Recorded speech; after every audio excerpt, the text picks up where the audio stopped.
So here's our first question of the night. Stephen A. Smith, if this team had been healthy, where would they be right now? I think they would be a 500 team battling for a 7th or 8th slot in the Western Conference, and they'd still be destined to go home in the first round. Let's just get this out of the way, please. The Lakers are a national basketball atrocity. Let's just call it what it is. They're an atrocity, and it starts from the top down. It starts from Jeannie Buss allowing Linda Rambis to have power. It goes from there and disintegrates down to Rob Pelinka, who feels that as long as you're wearing the purple and gold and you're a Laker, you'll be just fine. It sifts further down to Frank Vogel, who lost the team because they stopped listening to him a long time ago. And in the middle of all of it is the culpability on the shoulders of LeBron James. Not LeBron James the player, because LeBron James the player has balled out. LeBron James, the GM. And the reason that I say that as a pseudo de facto GM is because you could have had Ty Lue as your coach, but you caved into management when they wanted you to keep Jason Kidd. You could have had somebody else like a Jason Kidd, but you did it. You wanted him on your bench, but you were afraid to let him be the head coach. You settled for Frank Vogel, let Jason Kidd go to Dallas, and now he's a coach of the year candidate. Everywhere you turn shows ineptitude, shows inefficiency, shows an embarrassment of arrogance that is undeniable. They are a basketball atrocity,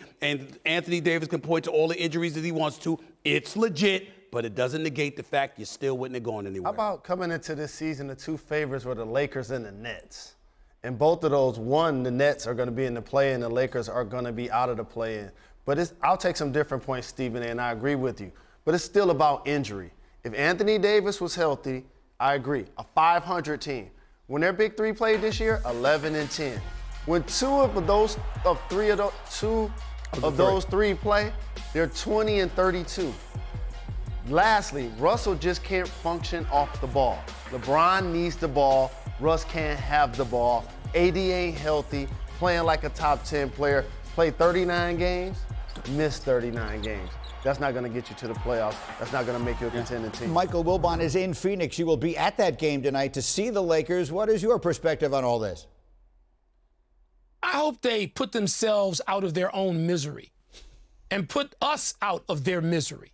And I agree with everything that Stephen A. and Jalen just said. I'm tired of them. You know, it's fascinating to talk about them. I should go behind the curtain a little bit and tell our viewers that every time we have a show meeting, a production meeting, I say, I don't want to talk about the Lakers. And then, of course, we have to talk about the Lakers.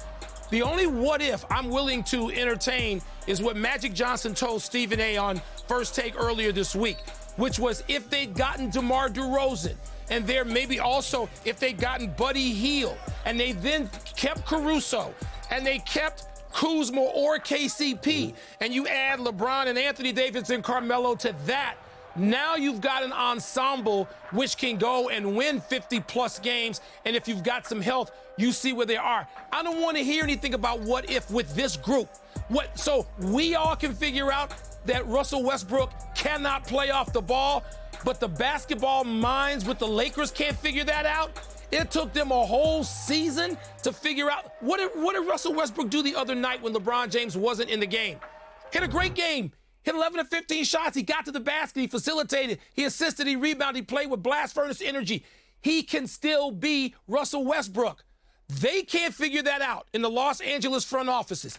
That, Stephen A., is the most embarrassing part. And so I'm sort of tired of everybody blaming Russell Westbrook when they can blame the people who put Russell Westbrook in that position. Couple of things. You can't blame him for shooting too many damn jump shots when you can't shoot. He can do everything else, but shooting ain't his strong point. That's number one. Number two, we can't let LeBron off the hook because LeBron let his emotions get in the way, and he got sold on embracing Russell Westbrook when he should have known better since he's a basketball savant. But here's where we have to do the unthinkable, the uncomfortable, what we don't like the most.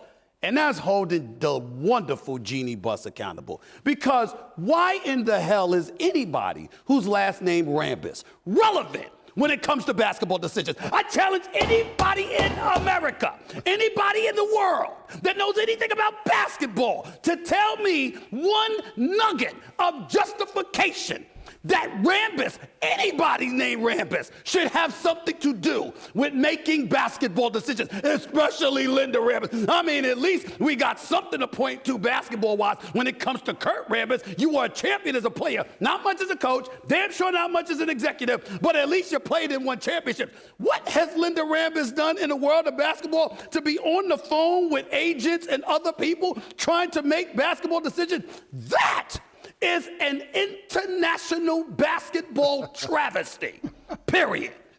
All right, we don't I don't really know Will Smith exactly how to moment here. follow that. It's the truth. I don't dispute it for a moment. I just don't know how to follow it. Let me say this to you then, Jalen, or ask you a question. Do they just run this thing back? Are they running it back with these three guys again next year? You ready for this? Yes, because the Lakers are stuck. And LeBron knows it, just like I know it. That's why he ain't playing tonight. Magic said it yesterday, yeah. That's why he ain't playing tonight, Greeny. If this was do or die to try to get into the play-in, LeBron would be playing. So he's under contract next year. You can't trade equal value for AD, so he'll be there next year. And you can't guarantee clearly he's going to be healthy because he's had been injury-prone his whole career. And the elephant in the room, Russell Westbrook has a player option of $47 million. I got some breaking news. He picking that up. We don't need he's picking that up. Yes. So therefore, you're not going to be able to move him until closer to February at the earliest. So they are running it back. I will say this. If you go down certain parts of L.A. and you see all the businesses, the dealerships with Westbrook's name on it, he's doing all right without basketball, but he still ain't passing up 40. They better blow it up. They better blow this up. Blow it up. If that's the elephant in the room, it's an expensive elephant. Anyway. Thanks for watching ESPN on YouTube. For live streaming, sports, and premium content, subscribe to ESPN+.